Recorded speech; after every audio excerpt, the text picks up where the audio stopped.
So there's one cell in your body that takes a beating.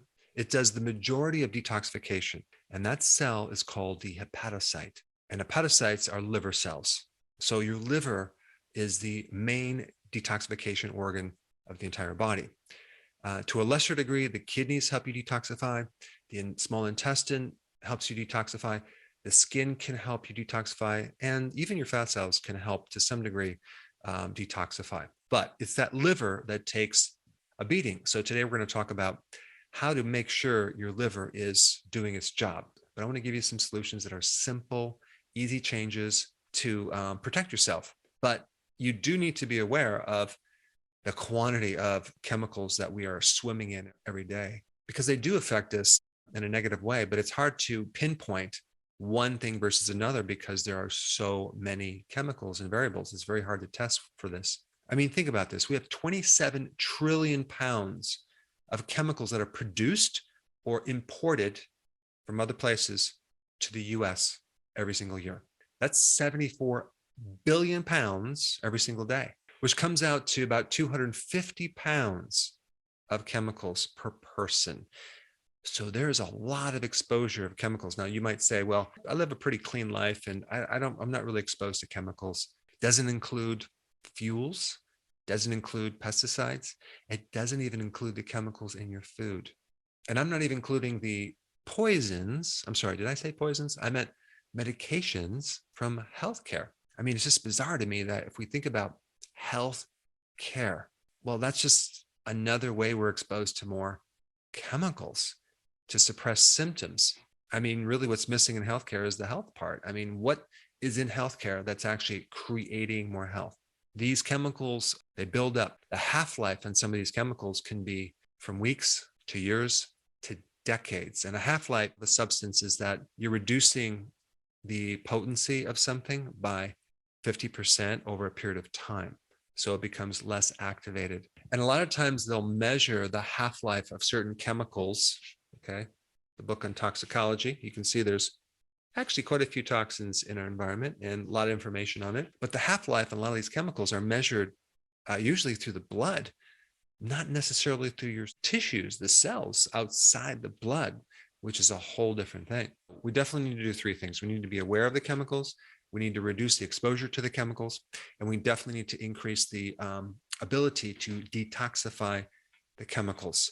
And the main support needs to be to the hepatocyte, that liver cell.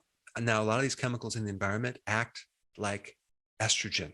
Okay, so they're called estrogen disruptors or even endocrine disruptors, because what they do to the endocrine system, they can act and mimic like your hormones. And so they can really throw off the thyroid, the adrenals, the pituitary, all these different hormonal pathways. And there's definitely a direct connection between what those chemicals do and how they damage the DNA, how they alter the DNA. They can mutate and change the DNA, and they create a lot of diseases, a lot of oxidation and free radical damage. And of course, this free radical damage can create a whole cascade of problems. And this is why antioxidants help to counter that. Our bodies make antioxidants, and we also can get antioxidants from food. Now, another really interesting thing about certain chemicals in foods that can help us detoxify is the fact that we already have the machinery, the enzymes within our bodies. Okay, we have certain enzymes that can turn poisons into harmless particles, but they can become activated by certain things in our foods. So sometimes we have this idea that it's just the antioxidants that are kind of countering the oxidation, but also they're activating something that we already have inside. We just need to turn on those genes to do the job a little bit better. And I just had my DNA tested, and apparently I also have certain detoxifying genes that are not working like they should. So I have to work harder at getting them to work. So there's a group of enzymes that are called the cytochrome P450 enzymes. And there's this whole biochemical pathway that goes from phase 1, phase 2, phase 3, that helps to turn these poisons into things that are harmless. So the majority of that occurs in that hepatocyte, but it does occur in other places in the body. So I'm going to be going through things that we can do to minimize exposure to the poisons, what you can do to activate them, and also the number one food that will help you activate these enzymes that you already have. All we have to do is trigger them. We have toxins and pollution from the air, from the water, from the food, from beauty products, right? Lotions, shampoo, hair gels, conditioners, hair dyes, etc., etc., etc. We need to make sure those are as clean as possible. Let's just kind of go down the list and just talk about it. So air pollution, I would highly recommend getting some type of filter.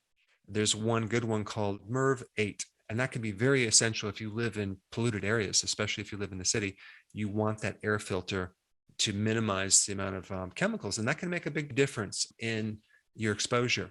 Number two, growing certain plants that can help soak up chemicals like benzene and formaldehyde and many of the other chemicals in the air. So it's not a very expensive thing to just have more plants in your house. And I'm going to put a video down below of what plants I would recommend. Spending more time in nature is very, very therapeutic from just breathing in healthy air. All right, what about a water filter? Do you have a shower filter? Do you have a water filter? You definitely need to get one. The amount of crap that's in our water, I mean, even chlorine, yes, chlorine will kill off pathogens, but on the flip side, it can increase the risk of cancer. So we have chlorine, we have fluoride, we have all these other chemicals in the water. So you need to get a water filter, and they don't have to be expensive. I mean, a really simple, relatively inexpensive water filter, and you get all different kinds. You can get it from the shower or a pitcher or under the counter or over the counter.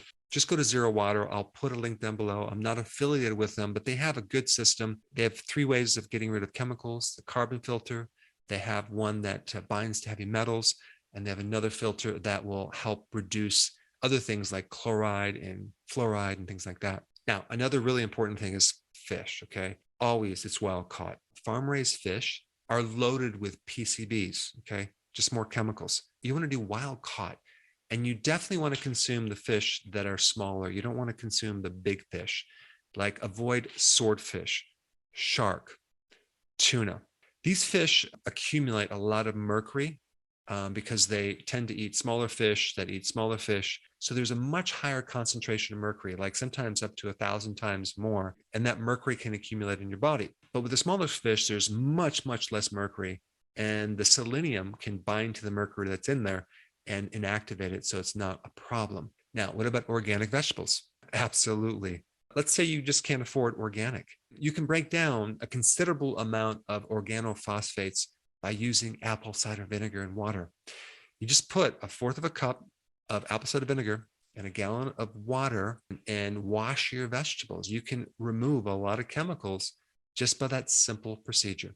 So organic food is without pesticides, and it is more nutrient dense. Now, I already mentioned the chemical-free beauty products. So many people are exposing their bodies, deodorants and hand creams, and they're not really reading the label. These things accumulate, they go into the liver. The next thing I would really avoid is canned foods. Canned foods greatly increase things called BPAs. And I'm not going to get into the technicalities of them, but if you go through this book right here and look at the section of BPAs, you're going to find that they create a lot of problems with your endocrine system. They're endocrine disruptors. And you're going to get a lot of them if you're consistently eating canned foods, especially those soups.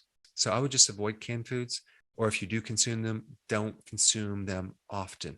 All right, so let's bring up the number one food to help strengthen and trigger the detoxifying enzymes in the hepatocyte, the liver cell, and that is cruciferous vegetables. Now, there's a lot of other things that will do it too, like garlic, for example. Onion will do it, oregano, but the cruciferous family of vegetables are potent inducers of cytochrome P450 enzymes. And there's a tremendous amount of research on this. It's hardcore data. Those foods consumed on a regular basis can help to not just pull chemicals out, but they also provide a lot of other benefits: anti-inflammatory, anti-cancer. Now, every time you deal with toxins or free radicals or antioxidants, people always think about plants, right? Because we all know that these antioxidants are not in, meats. Well, That's not actually true. I recently was involved in a study sending my beef from my farm into a study. Okay, it's called the Beef Nutrient Density Study. I just want to show you this one graph right here. I don't know if you can see this. See this green bar right here? Okay, right there, versus the blue bar versus this other colored bar right here. I think it's pink. So right here we have Dr. Berg's beef, and then we have other farmers on average of the grass-fed beef, and then we have the grain-fed beef. Now, what this is evaluating is phytonutrients. These are plant-based chemicals. Plant-based chemicals in beef. Now, the healthier the beef, the more you're going to have these plant-based chemicals that can act as antioxidants and create a lot of other health benefits. But you can see there are definitely more, if you compare grain-fed to grass-fed, definitely more. But the healthier the beef, like I do grass-fed, grass-finished, okay? And I really take care of my cattle. So you can see the amount of phytonutrients. This would be a great substitute for vegetables if you have gut problems, right? Because there's definitely an increase in people doing carnivore because of their gut issues. And people will say, well, you can't get all the nutrients from beef or other types of organ meats. Well, apparently you can, but I really think it's the quality. Well, this just proves it. It's the quality of meat. You know, you're not going to go down to the local Safeway grocery store and get deli meat and think you're going to be getting those phytonutrients. You know, you're going to have to go to the farmer's market, or you're going to have to get grass-fed, grass-finished to really get the full health benefits of these products. Is the animal being fed grains, okay, or grass and weeds grown on healthy soils? So we have the cruciferous vegetables like the kale, the broccoli, the arugula, the radish. All those are very, very key. But you also have all the herbs too that can greatly help you. And then we have things that contain B vitamins that can help you detoxify. I did a whole video on that. It's actually a very interesting video, which I'll put a link down below. And then we have minerals that help you detoxify, like selenium, like in Brazil nuts. Very important to help increase glutathione, which is another enzyme to help break down poisons. And your gut microbiome is so important in supporting detoxification. If you don't have the full diversity of your gut microbes, that's going to limit your ability to get rid of poisons. So start consuming foods with microbes like sauerkraut, kimchi, kefir, very important. The next thing I want to talk about is fasting. When you fast, especially periodic prolonged fasting, you increase your own body's network of antioxidants, okay? You strengthen and turn on the genes that help you detoxify. Your liver starts increasing its capacity to get rid of poisons. You go through what's called autophagy, which is the recycling of old damaged proteins and getting rid of pathogens, strengthening the systems that help keep you clean.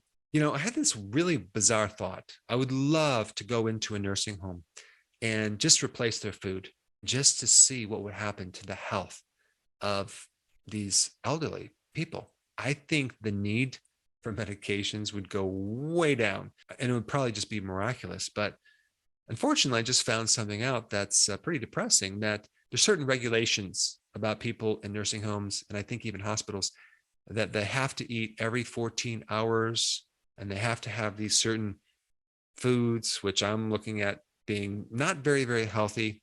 So I think it would be very difficult, unfortunately, to put them on some type of intermittent fasting program, which is exactly what they need, and actually have them eat food that came from the farm. That would be just awesome. But if you have the ability to do intermittent fasting, do it. It's going to help you. And the last point about toxins is exercise and sweating. Very important. When you exercise, you stimulate genes that help you detoxify.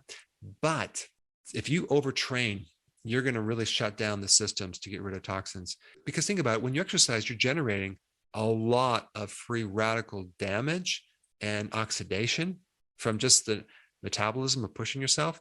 So that requires a strong, robust antioxidant system. There are certain things like grapefruit, okay, and grapefruit juice and St. John's wort that inhibit that detoxification system in the hepatocyte. So this is why if someone's taking a drug or a medication and they're taking grapefruit juice at the same time, they're going to retain these chemicals in their body. And I'm not telling you not to consume them. I'm just telling you that they do tend to slow down the elimination of poisons. There's a very interesting video on a vitamin deficiency that can greatly influence your ability to detoxify.